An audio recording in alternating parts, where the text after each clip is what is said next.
Hello, welcome to Forest Learn. In this video, we'll be looking at a 1-mark question on projectile motion. So this is the type of question you can expect to face in the multiple choice section of a test. The only difference being that here I have removed all the options, so we'll have to try and figure out the answer for ourselves rather than being presented with possible answers. So let's take a look at the question. A projectile is launched at an angle of 60 degrees to the horizontal with kinetic energy E. What is the projectile's kinetic energy in terms of E at its maximum height? Ignore air resistance. So you can see here this is a little diagram of what's going on in this question. So a projectile is just anything that's launched into the air and moves under the influence of gravity solely, usually.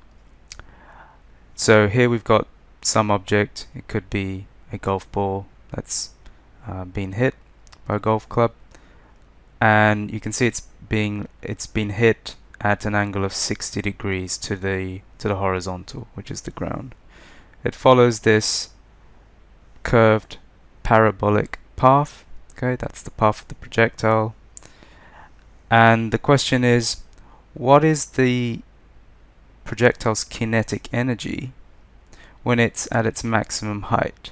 So around here. And we're told that the kinetic energy when the projectile is launched is E.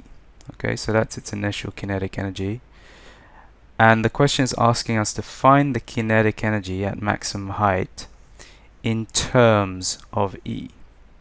Okay, so that means our answer should be something like a half E or a third E or a hundredth of E, something like that. So our answer has to be in terms of E.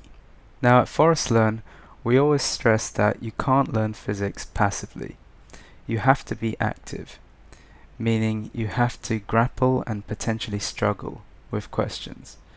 This is just a necessary part of the learning process. So to get the most out of this video, I strongly recommend you pause it and you have a go at this question yourself. Okay, so hopefully you had a good go at this. Before we discuss the solution, I just want to point out that students often find this kind of question hard for a variety of reasons. For instance, other than the angle of projection, this 60-degree angle here, there's no other numerical information given. And this can be off-putting to many students, especially when you're making the transition from GCSE to A-level.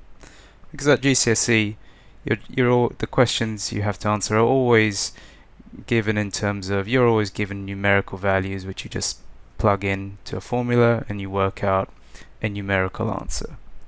So you shouldn't worry about the fact that we're hardly given any numerical info.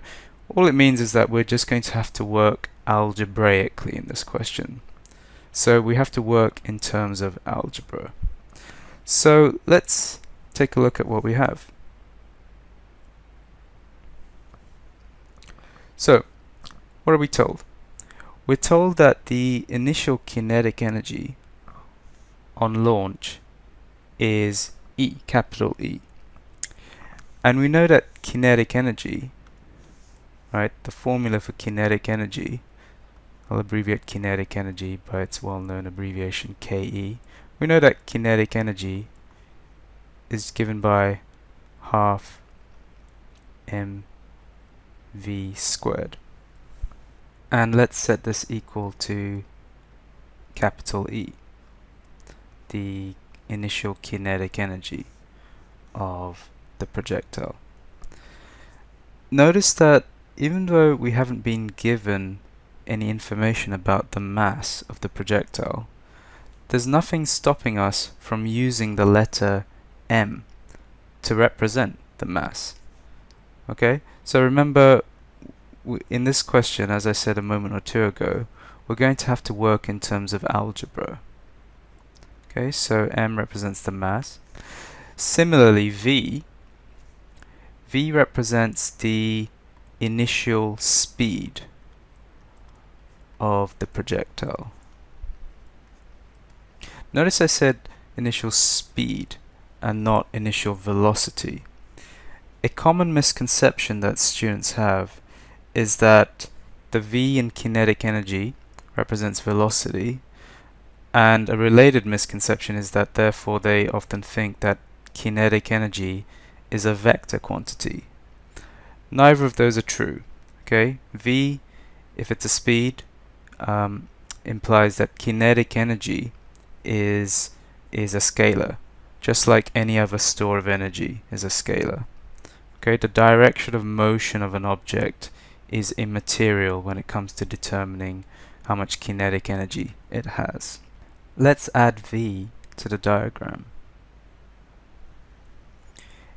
If this arrow here represents the initial velocity vector of the projectile, then v, the initial speed, corresponds to the length of this arrow, or more precisely, the magnitude of the vector.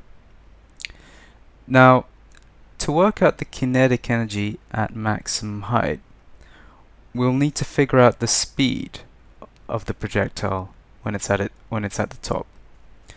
So recall that in projectile motion, indeed any type of motion actually, we can analyze the motion in terms of the motion horizontally and the motion vertically.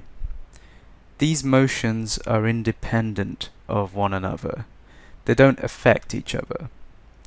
So what we need to do is we need to resolve the initial velocity vector into its horizontal and vertical components, like so.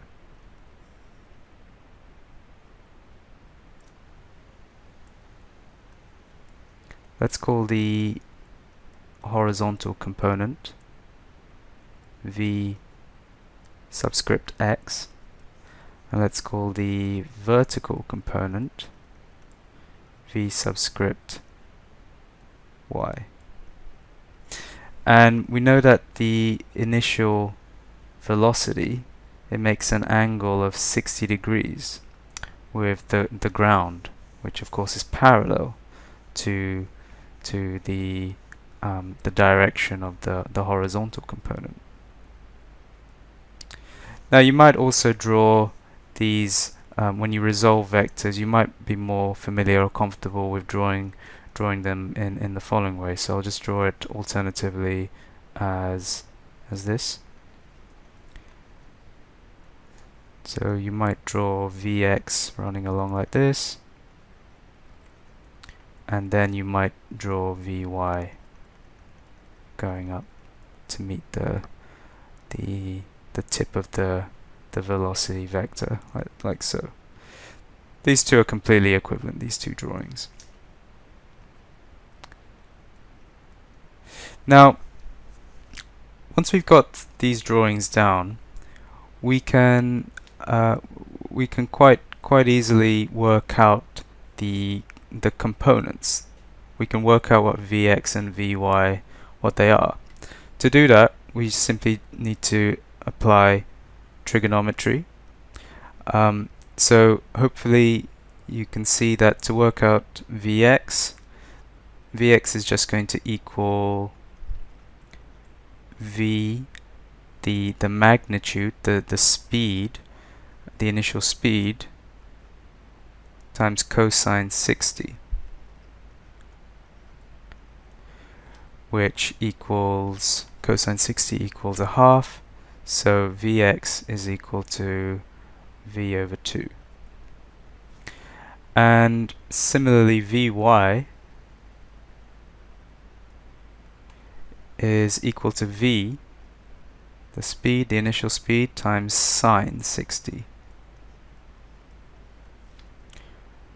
which sine 60 equals root 3 over 2, so this is equal to root 3 over 2v. Let me just point out here, in case it wasn't clear, that because the horizontal and vertical components Vx and Vy are perpendicular to each other, we're dealing with a right angle triangle here. As a recap, let's remind ourselves of how these components of the velocity change as the projectile moves through the air. Let's take a look at this simulation here, where this projectile will be fired out at an angle of 60 degrees to the horizontal. So you can see the thick green line here represents the initial velocity of the object when it gets fired, and these thinner green arrows here represent the components, the horizontal component and the vertical component. I know in our example we're looking at an object moving from right to left, whereas here it's going to go from left to right, but it's exactly the same idea. So let's have a look at how these components change with time.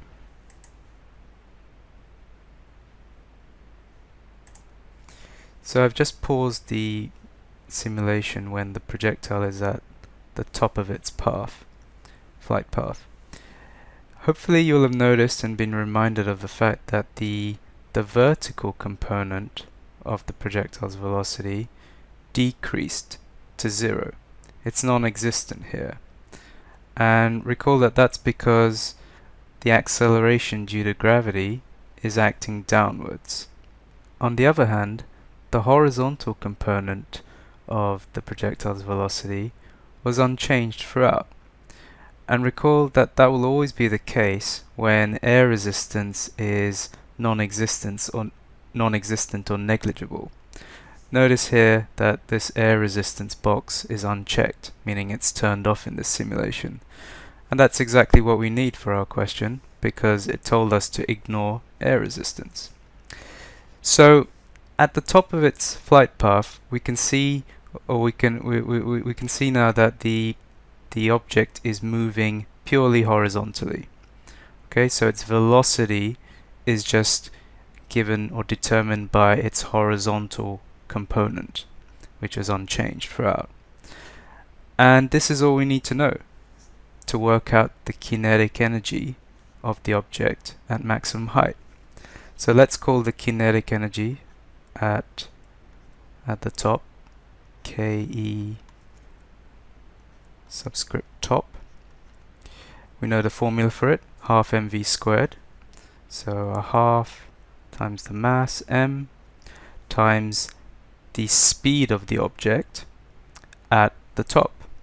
Well, we know that the velocity, as we discussed a moment ago, is purely horizontal, and we've already worked out the horizontal component. It's just v over 2, the initial speed divided by 2. So let's replace, or write in here, v over 2, the speed at the top, squared. So this is equal to a half m v squared over 4. And let me just write that now as, let me bring out a factor of a quarter out at the front.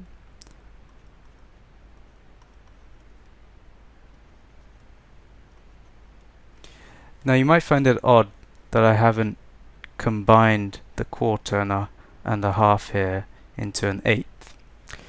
The reason I haven't done that is because recall the question is asking for the kinetic energy in terms of E, the initial kinetic energy that the projectile had when it was launched. But if you look back over here, E is just equal to half mv squared. So we can replace this, we can say that this is simply equal to a quarter E, a quarter of the initial kinetic energy. And that's it. We're done. Now if you struggled when trying this question by yourself, perhaps you didn't really have much of an idea how to get going with it, I strongly recommend you try this question again at some point in the future. You can only really be satisfied that you understand what's going on if you're able to arrive at the answer by yourself. Okay, so remember, doing physics is an active process. And if you're relatively new to A-level physics, hopefully this question gave you a flavor of the kinds of mathematical demands that are placed on A-level students, right? So as I said earlier, we worked through this question algebraically. So it's really important you're fluent at these sorts of algebraic derivations or manipulations. That's a key skill in A-level physics. To finish, I'd like to say thanks to PhET for their wonderful projectile simulation that I used for a bit in the video. I'll leave a link for that simulation in the description beneath the video. Strongly recommend you check that out. It's a great tool for enhancing your understanding. If you found this video useful, please give it a like, share it, subscribe to the Forest Learn channel if you haven't already, and I welcome any comments or feedback you might have. So thank you for listening, and hope to see you soon.